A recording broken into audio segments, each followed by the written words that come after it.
Hey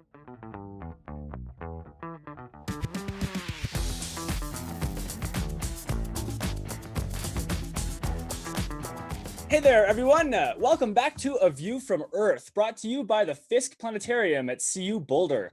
We hope you're all doing well and staying safe. Now, as with the rest of the university and many public spaces around the world, Fisk's Theater is closed to the public for the foreseeable future due to the COVID-19 epidemic. However, we are still so committed and excited to bring astronomy and education to you that we've started a whole host of free online offerings so that we can stay connected and keep bringing you the Fisk content that you know and love. Plus, some new stuff like this podcast. So, thanks for tuning in and learning with us here today. First, we'll introduce ourselves. I'm Colin. I am an undergrad at CU Boulder and co-host of this podcast. I also do presentations at the planetarium when the building is open. And Tara's here with me. Hello, Tara. Hello, my name is Tara, a planetary scientist and a CU alum, also a presenter at Fisk and the outreach coordinator for all of our cool outreach activities when we can do those sorts of things. So Tara's basically pretty cool. Anyways, what are we talking about today? Today's topic is exoplanets. Those are planets that orbit stars other than our own. And it's going to be a lot of really cool discussion. Specifically, we'll be talking with Jessica Libby-Roberts about something called super puffs, and also Dr. Berta-Thompson, actually about a whole bunch of different exoplanet things. But first, the news. And bringing us the news today is Sophie. Hi, Sophie. What have you got for us today? Hi, guys. I'm Sophie. I have some exciting current events to share with you. But before we get started on current events, I want to give you an overview of some exoplanet missions through NASA that are going on now and their background. So the Kepler Space Telescope launched in March of 2009 and spent a little over 4 years monitoring more than 150,000 stars in the Cygnus-Lyra region with continuous 30-minute or 1-minute sampling. Kepler has discovered thousands of transiting planets and revealed that small planets are abundant in our galaxy. The ultimate goal of the Kepler mission was to measure the fraction of stars with Earth-sized planets, as well as the fraction of stars harboring Earth-sized planets in the habitable zone. The loss of a second of the 4 reaction wheels on board of the Kepler spacecraft in May 2013 brought an end to Kepler's 4+ years science mission. Developed over the months following this failure, the Kepler mission transitioned into the K2 mission to continue observation. K2 became fully operational in June of 2014 and continued to operate until October of 2018. A newer NASA mission known as TESS launched in 2018 and is continuing the search for exoplanets today. For exciting current event news, on June 30th, NASA's TESS delivered us new insights onto the ultra-hot world of Kelt 9b, which is a planet located about 670 light years away in the constellation Cygnus. Kelt 9b is a gas giant world about 1.8 times larger than Jupiter and 2 times more massive. Tidal forces have locked its rotation so the same side always faces its star. The planet swings around its star in just 36 hours on an orbit that carries it almost directly above both the star's poles. Its star is about twice the size of our sun and more than twice as hot, but it spins 38 times faster than our sun, completing a full rotation in just 16 hours. Its rapid spin distorts the star's shape, flattening it at the poles and widening its midsection. This causes the star's poles to heat up and brighten, while its equatorial region cools and dims, a phenomenon known as gravity darkening. The result is a temperature difference across the star's surface of almost 1,500 degrees Fahrenheit. The star's extreme heat heats the planet's dayside temperature to about 7,800 degrees Fahrenheit, which is hotter than the surface of some stars. This intense heating also causes the planet's atmosphere to stream away into space. This planet's close proximity to its oddly shaped star causes the planet to experience summer when it swings over each hot pole, and winter when it passes over the star's cooler midsection. So Kelt 9b experiences 2 summers and 2 winters every year, with each season lasting only about 9 hours. James Barnes, a professor of physics at the University of Idaho, states that this work goes a long way towards unifying gravity darkening with other techniques that measure planetary alignment, which in the end, we hope to tease out secrets about the formation and evolutionary history of planets around high-mass stars. That is crazy. So right? there's a lot of really cool things that it sounds like is going on with this system. First of all, let's back up. You mentioned the TESS telescope. What does that mean? Yeah. TESS is an acronym, correct? So TESS means, TESS stands for Transiting Exoplanet Survey Satellite. Got it. So it's yeah, that's a very explanatory name. So then we fast forward. The planet has an orbit of 36 hours, which is to say its year is 36 hours long. So hours is 365 days long, times 24 is some big number in hours. This is 36 hours long on this tilt. So their year is just a little more than our day. And this is on a planet that's like larger than the size of Jupiter, which is crazy how big it is and how fast it's going. Crazy. And then one more thing that really kind of struck me, Sophie, is that you mentioned, and I may have misinterpreted this, that the planet is orbiting the star so that it passes over the poles of the star versus kind of orbiting it. Like, so if you, for people listening right now that can't see, I'm going to try and describe this, what I'm seeing in my head. Imagine you toss up pizza dough, right? And it's spinning and it goes from like a ball to a kind of disc, right? So that the equator of the pizza dough ball, so to speak, creates this disk.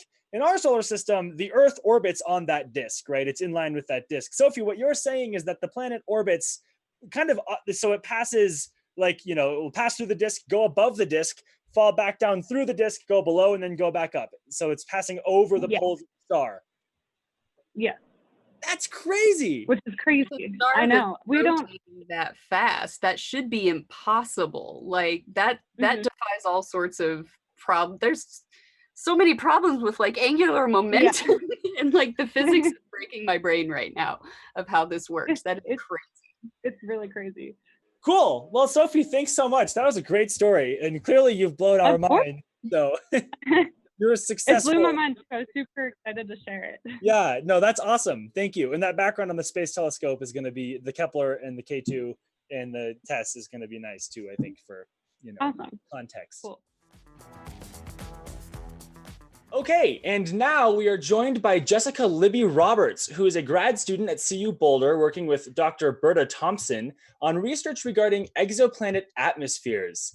She currently works on super puffs, planets with densities similar to cotton candy.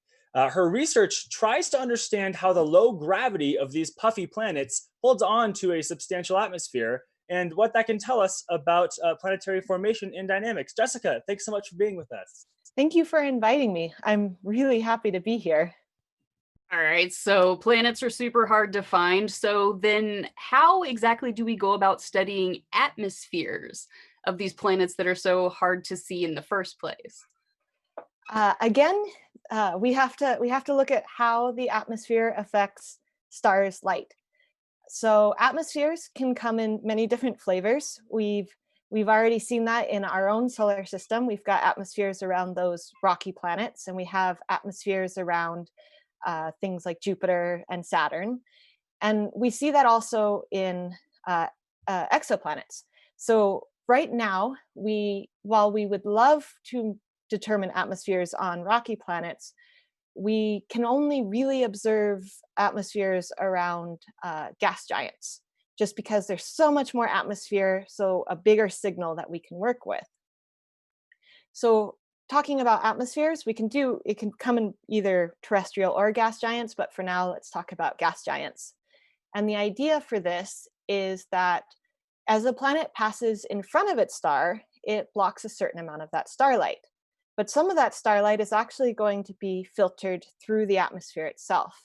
So we use a technique called spectroscopy, and this is just looking at individual wavelengths of light.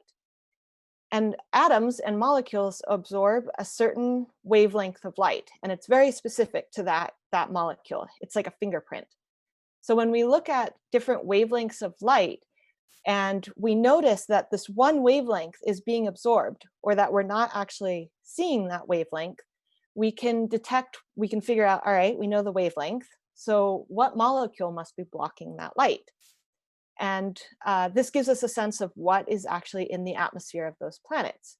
We've seen water and carbon monoxide are the two big ones. We're currently working to find methane, but these are sort of the three main molecules that we are detecting at this point. And we know that the James Webb Space Telescope, or JWST, when it launches, it will actually be more tuned for finding more molecular species. Right now, when Hubble launched, we didn't even know that exoplanets existed. So we're sort of relying on manipulating like old instruments to look at exoplanets. But JWST is made for looking for exoplanets. So I'm excited to finally see these. But yes, we have to observe the star's light interacting with the atmosphere in order to detect what's going on there. So on a related note, what is sort of required for an exoplanet to have an atmosphere? Do we know, is it the same sort of like rules that we have for atmospheres on planets here in our solar system? Or is it completely different, or we have no idea? It is a hotly debated topic, which you would think would be surprising. We know that gas giants, so Jupiter-sized exoplanets, have an atmosphere, and we know this because if you look at their bulk density is less than rock, so it must have some type of hydrogen-helium atmosphere. But as you move to smaller and smaller planets that have less gravity, there is a debate on how small a planet can be and still hold on to its atmosphere. So we're finding exoplanets are closer than Mercury, but could these exoplanets maintain their atmosphere if they're big enough? So if you took Earth and moved it inside Mercury's orbit, could it hold on to its atmosphere? And we don't actually know.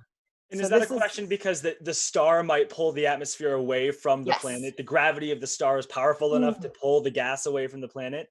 So two things on that. That's excellent. We have actually detected that a star is consuming the atmosphere of a planet. And another one is that the stellar wind and flares could just push the atmosphere away, blow it away, just like we're seeing on Mars. I believe we had a podcast earlier on that one. And as it blows, like Mars blows the atmosphere away, can it still hold on to anything? And we don't actually know yet. And it's not unusual to see these really small systems, right, where these planets are quite close into their stars. It's not, every system is not like ours, where it's spaced out the same way and stuff is the same size. It's kind of like people, we see things in all shapes and sizes and, varieties of all sorts. Yes. I mean, luckily, all planets seem to be coming in the same shape, but sizes I like to are... imagine a cube planet. It's a planet, it's the same as Earth, it's just a cube, that's it. a Borg cube there. So, but you're right. There are no systems that we have found like our own solar system. They're all different from what we can find, which is amazing. So speaking of, this large variety in what we see in other planetary systems, something that you study particularly is what we call super puffs. Can you tell us a little bit about that, term and what we're talking about here? Yeah. Oh, I could talk forever on super puffs. They're my favorite. So super puffs. I'd say, so when Kepler, I'll tell you the story of how we found them. When Kepler launched, it discovered thousands of these planets. And what we found are planets that aren't actually like our own solar system. In our solar system, we have the rocky small planets, and then we have the gas giants. And Kepler discovered that there are planets that are super Earths, rocky planets that are bigger than the Earth, but smaller than Neptune. And another term we use is sub-Neptunes, which are small gas giants. And these seem to be very common. But then they started discovering these really large exoplanets that are the size of Jupiter. And that's not unusual. The size of Jupiter is great. And there's one thing about the transit method that we're limited to. We can only detect sizes of exoplanets. We only know how big that shadow that's being cast is. We don't know how massive that planet actually is. And so we use radial velocity is great for this. It tugs on we see the planet's mass tugging on the star, and that tells us how massive that planet is. But we're only limited to very bright objects for radial velocity. And so a lot of the Kepler targets are faint. So we use a different method to get the mass, and that's this idea of transit timing variations. So if you have one planet, you would think that as it orbits the star, it would cross the star or transit the star at the same time every time, right? So Earth, 365 days, we would cross every 365 days like clockwork in front of the star. But when you have other planets, they interact with each other. They tug on each other with their gravity. And so the planets actually show up a little bit early or a little bit late, on the order of maybe 30 minutes. And we can detect this change in time. And so it tells us that there are multiple planets in the system, but also the masses of those planets tugging on each other. And so what was interesting, in particular, this one system, Kepler 51, it had 3 Jupiter-sized planets. And when we looked a little bit closer, we noticed, or I should say, Kento Masuda at Princeton University, he was the one that actually found these planets originally. And he discovered that they tugged on each other, and that gave him the masses. And what was so surprising about these masses is that they're Jupiter-sized planets, but they had 1/100th the mass of Jupiter. These planets are an order of, say, 4 or 5 Earth masses instead of 300 Earth masses, which is just weird. And so this discovery went out in 2014, and for the most part, it was I wouldn't say dismissed, but it was just so mind-boggling. Like, could we actually get the numbers wrong? There must be something. I mean, we're talking about densities. So when I calculated, the densities are about less than 0.1 grams per cubic centimeter, which is the density of cotton candy. So Jupiter-sized balls of cotton candy. How do you explain this? And so that is just something we weren't sure about.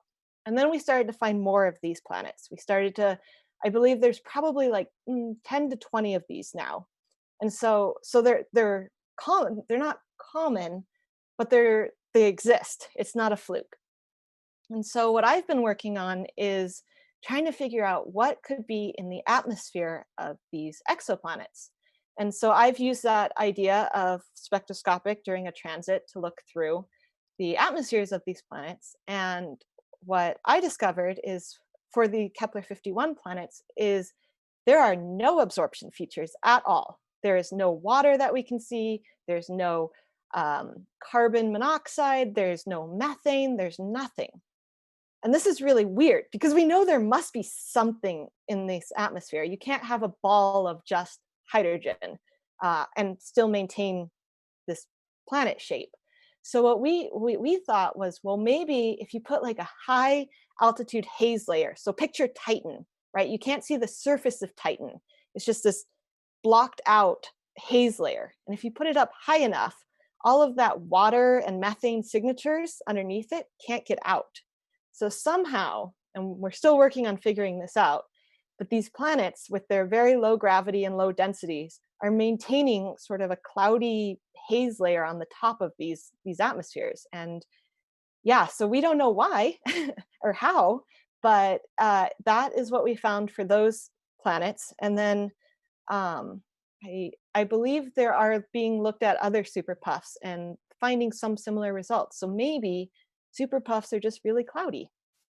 Do you mind if I tell one quick story about where the cotton candy came from, like that notion of cotton candy density? Not at all. Go for it. Okay, just because it's kind of funny. So when I was presenting the 0.1 grams per cubic centimeter, I would announce this in talks and during meetings, and everybody would be like, "Wow, cool. I guess that's low density, but is it? I mean, these are scientists, astronomers, but trying to visualize it was so weird." So I realized that I needed to come up with something a little bit more that was easier to visualize than just a number. And so I tried marshmallows. I went out and measured their densities, and I found that they were too dense. I attempted to put a marshmallow in the microwave to make it fluff up some more and measure the density, but it exploded. So that I knew these planets weren't exploding. So that's not a great analogy. So then I tried cotton candy, and I went to the candy store and I bought a bunch of bags of cotton candy. And she asked me if I was throwing a party, and I was like, "No, this is in the name of science." And so I went back with the the other people in my group, and we sat down, we measured the mass and the size of the cotton candy, and we actually discovered it was just slightly under the 0.1 grams per cubic centimeter. And that's sort of where we got the idea to say cotton candy planets. And so that really helped, because after that talk, when I had mentioned that, everybody, then you would see everybody's eyes like light up and be like, whoa, that is weird. But until then, I needed to find something. And of course we ate the cotton candy afterwards. So science is both very exciting and tasty. I like it. That's a great story. I had to That's share that awesome. because where did that come up, kind of thing. It's fun. Well, and that's kind of cool because I've heard, super puffs mentioned before, and this idea of that they are like cotton candies. So you've coined this term now in the I did, yeah, astronomical community. That's pretty awesome. I did, and it makes for a great joke during talks and everything. So Yeah. it worked out really well. But I yeah, love the idea of just like a whole bunch of really serious scientists poking at different candies, Right. seeing which ones have the right density. yes, and don't put marshmallows in microwaves for very long. Like, don't walk away and come back, because it's just awful. So I guess now we can transition into part 2 of the interview. This is a fun little thing we like to do called Capcom Q&A, where we're going to ask you some questions submitted by the public, and hopefully you can they're not scary. You should be okay.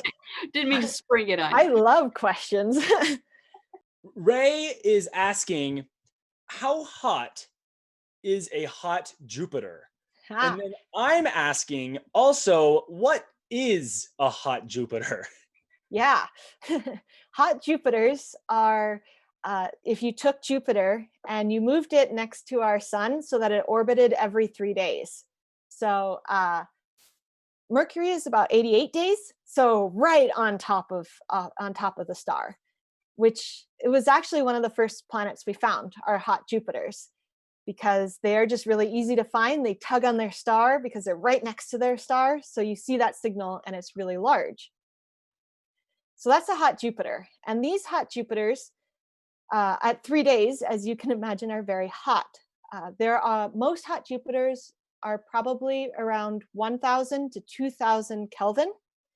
There is actually a hot Jupiter called Kelt 9b, which orbits right next to a really massive star, what we call an A-type star. I don't remember right off my head what the mass is of the star, but it puts out so much more heat that the temperature on this planet is somewhere around 4,000 K. It is actually hotter than the cooler stars, which just, as you can imagine, is a whole other thing of physics that we're still working to understand. That is, again, one of those things that just shatters your intuition. I'm thinking, wow, there's these Jupiters that are hotter than some stars. That's right. I was about to jump in with the next question, and my mind just went like a whole other direction. Like, what if? Exactly. I love what if questions, because that is exoplanets. That's awesome. Another question from Ray, and this might be sort of a subjective one, but what has been the most important exoplanet discovered so far? Oof. Wow. Let's see. This is very subjective. I would say the first one around a sun-like star, 51 Peg B. That really started the whole field. It made us realize that there are other planets out there, and that these planets are nothing like our own solar system. And I think, and where it was located, right next to the star, challenged everything we knew about how our solar system formed. And so it really, I would say, was the start of everything. And that's why I would say it would be the most important, because without that discovery, this field might not even exist. I mean, we would eventually find planets, but that planet is what started it. That seems like a reasonable, most important exoplanet discovery to me. So, and I believe they won the Nobel Prize last year. on that discovery. So just to highlight the Congrats, yeah. importance of that. Yeah. Very cool. Well, that wraps up our Capcom Q&A. Those are the questions that we have for you for today from the world of... Thank you everyone for submitting questions. And I'll just butt in really quick. If you have any more questions about exoplanets after listening to this podcast, I believe you have my information. I'm Jessica Libby-Roberts, and you can look me up on the website at CU for my email address, and feel free to email me with any more questions that you might have. Take her up on that. This is a pretty cool offer. A scientist saying, hey, I'm opening the door to any and all emails for questions that you might have. This is pretty cool. So don't slack on the questions, people. All right. And this has been our conversation with Jessica Libby-Roberts. Jessica, thank you so much for being on the show with us today. It was really fun hearing you and your passion about exoplanets. We really appreciate your time. Thank you for having me. And I always love the opportunity to talk about exoplanets. Next up, we are talking with Dr. Zach Berta-Thompson, who is a professor of astronomy and planetary science at CU Boulder with a specialty in studying exoplanets. His research ranges from mid-sized bodies and their atmospheres to small planets around small stars to what he calls wonderfully complicated stars. Now, within the student body, he's especially known for his stellar shoe collection, his love of arts and crafts, and his enthusiasm for teaching and advising students of all demographics. Thank you so much for joining us today, Dr. Berta-Thompson. Thank you for having me. It's delightful to be here. We're super excited to chat with you. So one of the things that we talked with Jessica about is how all of the exoplanets that we're finding are drastically different. And we're finding some weird stuff that we don't see in our solar system, kind of like the mid-sized planets specifically, and ones that you study. We don't see planets the size, like between the size of Earth and Neptune. We don't have that in our solar system, but we see it a lot in exoplanets. Does the fact that these exist kind of say anything about the way that we think of planetary formation? Yeah, so I think to me, that's the greatest conceptual gift that we get from exoplanets is this understanding of the diversity of worlds out there and kind of filling in all the gaps in our solar system. Like planet formation is a stochastic process. There's a lot of randomness and chance that goes into what planets form around a star.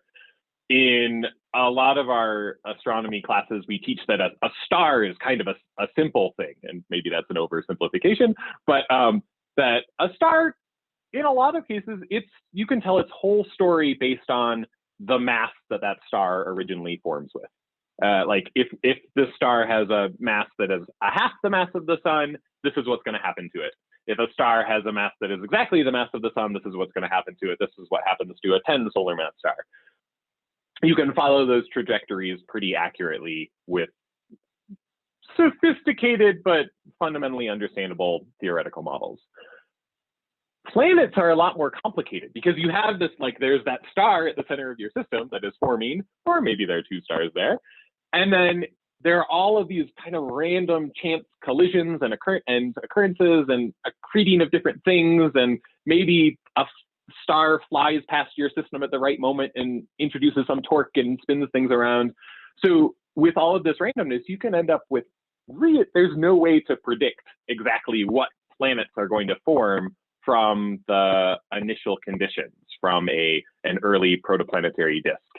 We have some models that make some general predictions about populations and probabilities of things forming, but we can't point at a forming star and say, I know exactly what planets are going to form around there. So it's this chance to get to explore. This is one of the things I love about astronomy, is that we get all of these surprises of things that we didn't predict ahead of time, but we can learn about by observing them and try to piece things together into some sort of coherent picture. And so, as you mentioned, these one nice example of it is these planets that are kind of intermediate in mass between Earth and the rocky planets in our own solar system and the ice giants in our solar system. So planets like Uranus and Neptune that are maybe I don't know, 10 to 20% hydrogen, helium, and complicated on the inside. We don't really know because we haven't sent anything to visit them yet. We should do that. So we have our planet, which we understand pretty well. We have these already sort of mysterious planets in the outer solar system. And now, thanks to the population of exoplanets, we have kind of a whole range of planets in between in there. So they're fundamental questions you can ask, like, what is the biggest possible rocky planet? That's a thing that you can start to determine once you have hundreds of planets that fill in between here. And it seems like there aren't any rocky planets that are bigger than about 2 Earth radii, maybe like somewhere from 1.6 to 2 Earth radii. Once you get bigger than that as a ball of rock, you inevitably start accreting hydrogen and helium and lots of gas, and you sort of balloon up into one of these much more gaseous planets. But we didn't know that until we had these this population of planets in between.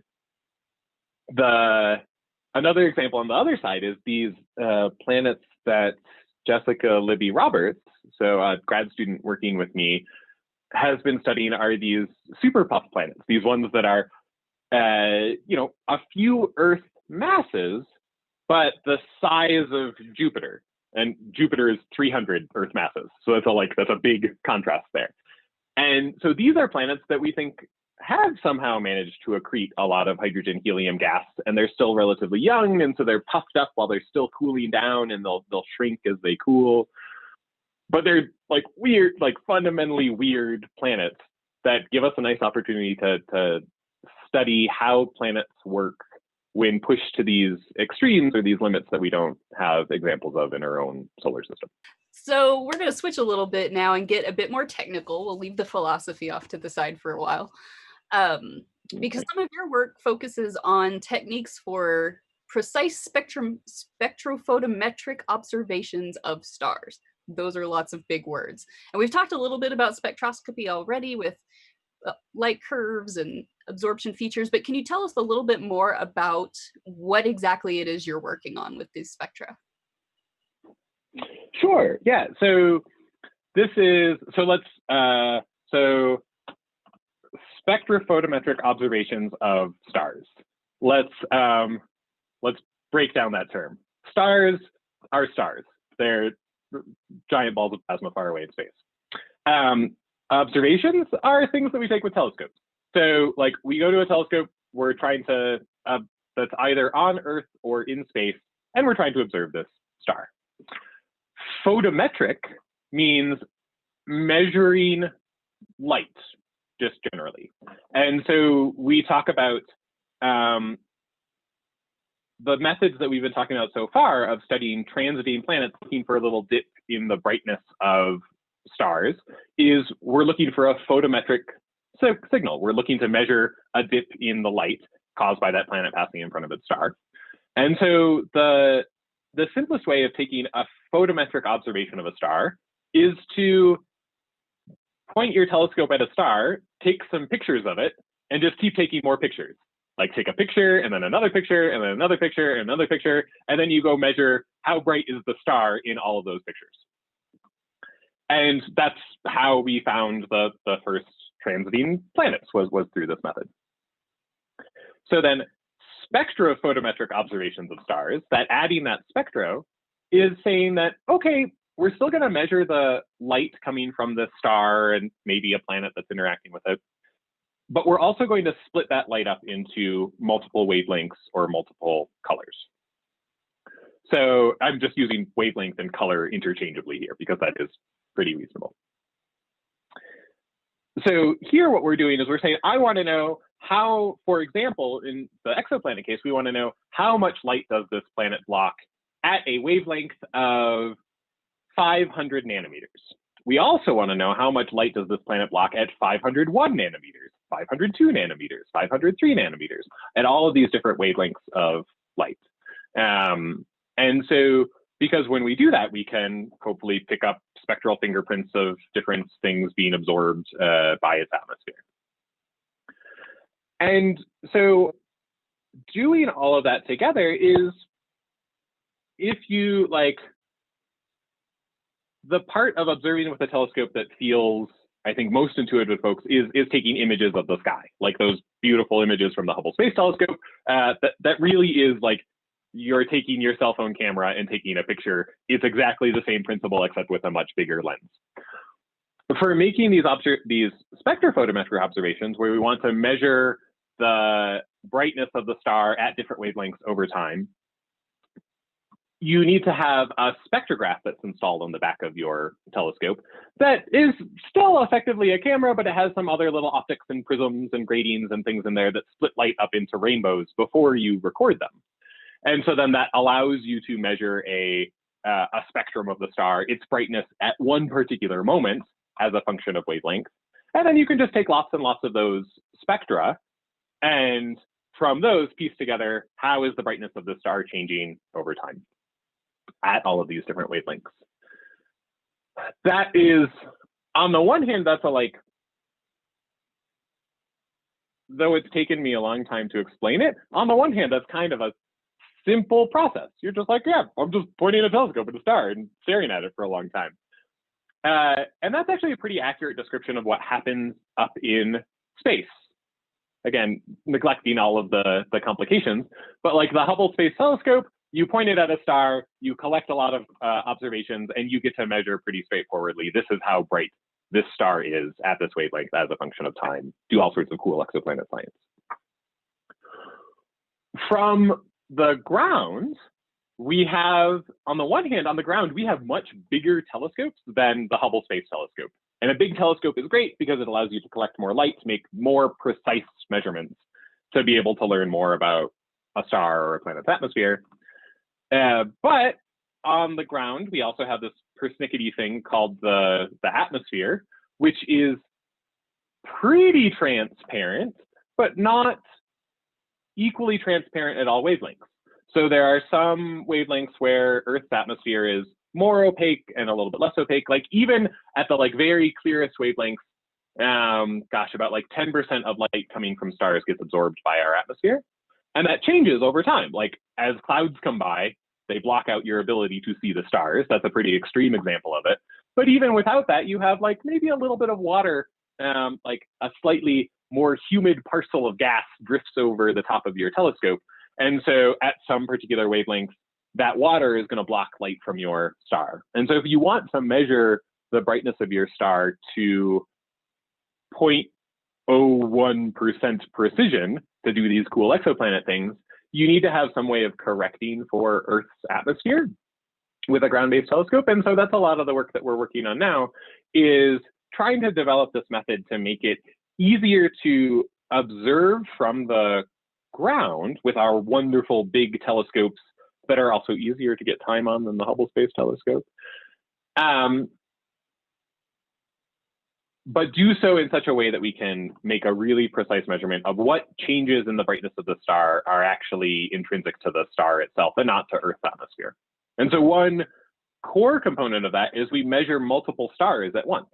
So we not only look at this one star and see how is the brightness of that star changing, we also look at maybe 1 or 2 or 3 or 100 other stars and see how is the brightness of all of those changing at all these individual different wavelengths. And then you can correct for that, the effect of Earth's atmosphere, and get back to something that is as close as possible to measuring observations of an exoplanet's atmosphere that happen from space without the complications of our own atmosphere. That kind of answer your question? Well, before we talked, I was thinking, what does precise spectrophotometric observation mean? And now I know. So yes, I would say it's spot on. So you get this data, right? You take down the data, and then you do stuff with it, right? That's, the data is one thing, and then what we learn from it is kind of the, where we're going. A lot of what you do is the visualization of complicated data sets. Can you tell us really quick, what does that entail? What do you, when you say, okay, I've got to visualize this complicated data set, what does that mean? But also, why do you do it? Do you make these for other scientists? Do you make them for you and your team? Do you make them to share with non-scientist civilians so that they can understand what you're doing? What's the whole background of this visualization that you do? Yeah, so to answer your last question first, yeah, we do this for everyone. This is, I think we certainly do it for our own sake. This is part of our own discovery and understanding of, but I cannot stare at a million numbers and make any sense of them, right? If they are just a table printed out on paper or on a screen. That's something that that's a hobby of mine, actually. That's amazing. That's amazing. But I can look at a 1,000 pixel by 1,000 pixel image and learn a lot from it. And so in that sense, the visualization is an essential tool that we have for doing our analysis and making sense of the observations and the data that we have. This is not, it's not just these reams of numbers coming in and everything happens mysteriously inside of a computer and we write these algorithms without looking at things along the way. And then poof, magically an answer pops out the other side. It's a really essential part of the scientific process. But that's also important for for sharing the science with the community at large. I think the images from the Hubble Space Telescope are a really nice example of this, that those are, people put a lot of effort first into building the telescope to take those, and then collecting those data, and then analyzing those data, and then, but even just the work of putting it into the form of an image where colors have been synced up in a way that is scientifically meaningful, makes a really gorgeous image that anyone can look at and appreciate, right? Like a star forming nebula is the most beautiful thing ever. But that's also a tool that that you can use to learn about the physical processes going on in there, and looking at these shock waves and these waves propagating and these these cavities being carved out by newly forming stars. So I think that the visualizing of data is really important for all parts of what we do, of being able to express express things in ways that everybody can understand. I guess I should also add sonifying as well, or other ways of representing data. I want a better word for this, because yes, we talk about data visualization a lot, but it's really ways of making data accessible to you in whatever form you can perceive. So there's also a lot of really cool work that folks have done in turning light curves, the brightness of a star over time, into sounds, so that you can listen to them and perceive them. But okay, but so going back to how do we do this? How do we approach visualizing some data? It's a skill that you have to develop and you have to practice, right? In the same way that you in classes you've spent time learning how to manipulate equations and derive expressions and plug in numbers to answer these physics questions, and that was a thing that you practiced a lot in your classes. I think here visualizing data is something that takes skill of thinking about, how do I transform this raw data in some sense into something that I can understand, that whatever audience is going to be looking at this can understand.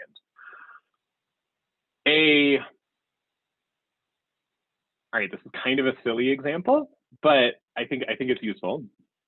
So again, earlier we talked about Cecilia Payne-Gaposchkin, this amazing astrophysicist who figured out that the that stars are made mostly of hydrogen, and therefore the universe is also mostly hydrogen. There's this really wonderful needlepoint map that she made of the Cassiopeia A supernova remnant. So this was back in the, I want to say the 70s. X-ray telescopes were a brand new thing. There was this new image taken with an X-ray telescope, so an X-ray image of light emitted by a supernova remnant. That was, if you imagine what an old imaging data set would look like. It's probably really pixelated and kind of crummy in its resolution, right? So this was I think it was an image that was maybe like 20 by 20 pixels or something like that, a really, really coarse image. And so she was an avid crafter. And so she and a friend teamed up to make a little needlepoint pattern out of this, and then used embroidery floss to color in each individual pixel in this image. So it's a lot of pixels, it's a lot of work. There's a lot of kind of patience and dedication went into this. But I really like thinking about how much better she got to know that data set than if she had, say, just like printed out an image of it and stuck it in a paper or hung it on a wall, right? Of this, that there is something really fundamental to the time that you take working with data and trying to think about what's the best way to express this. In this case, to like scale this image so that I'm converting like photons coming from some particular location in the sky to a little square of brightly colored embroidery floss. I'm sure she has a good sense for the structure of that particular supernova remnant that she had made there. So as I'm not advocating that we should all needlepoint all of our data, that there's only so much you can do with embroidery floss. You can do a lot, but you can't do everything. But I do like thinking about this, appreciating the wonder of, oh gosh, I can take a data set of 1,000 spectroscopic exposures that I took at the Apache Point Observatory 3.5 meter telescope, and I can write a few lines of code and convert that into a movie that I can then watch and look for trends here. And then I can extract out the actual measurements that I care about and look at those propagating through time. And then thinking about, how do I account for the noise in this data set? How do I convert this into maybe just a few numbers that I could then summarize along with similar observations of other stars? Of thinking about the process by which we visualize our data, we're learning about the universe in the same way that an artist might by taking their doing their careful observations that they need to make a work of art. All right. Well, Dr. Zach Berta-Thompson is a professor of astronomy at CU Boulder that we have just spoken with. Zach, thanks so much for taking the time to chat with us today and answer our questions. It was really, really fun to speak with you. Absolutely. Thank you. This was great. Thanks everybody for joining us this week. We especially want to thank our guests, Jessica Libby-Roberts and Dr. Zach Berta-Thompson. If either of those interviews were especially intriguing to you, be sure to go on our YouTube and SoundCloud and you can check out the full extended interview with both of them. And be sure to come back next week where we're going to be talking about solar physics and sun-Earth interactions and this weird stuff called space weather. We'll be talking with Chris Gilly and Dr. Ben Brown about all of that. So be sure to come back and check us out next week. We are available on YouTube, SoundCloud, Spotify, and Apple Podcasts. So be sure to check us out wherever you listen to your podcasts. We also want to invite you to go to our website, www.colorado.edu/FISC. There you can see the schedule of all of our upcoming shows and topics and guests. There's also an option there for you to submit questions for our experts for the Capcom Q&A segment. So if you have any burning questions that you'd like to hear answered on the air, send us a message. You can use the form on our website or just send us an email to fiscpodcast@colorado.edu. So be sure to comment, like, subscribe, whatever you need to do to make sure you do not miss any of our upcoming episodes. And we hope to see you again next week.